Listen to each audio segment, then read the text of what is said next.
50 pesos lang to mabibili sa Lazada or sa Shopee. Pero ito binili ko sa Lazada.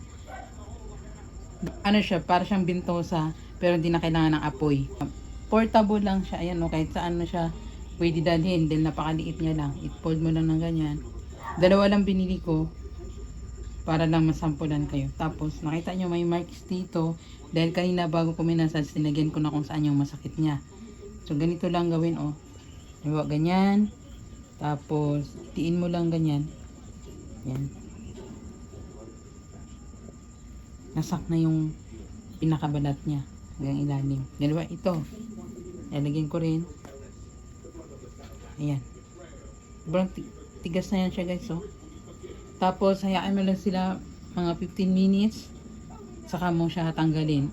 Tapos pag tinanggal mo na, saka mamassage nyo ng konti kung meron pang tirang masakit. Ito para to sa kahit saan. Hindi lang dyan. Pwede rin siya i-ganon.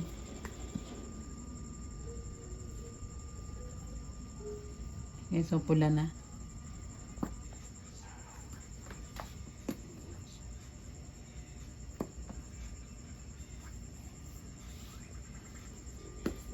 Yung ganyan, oh.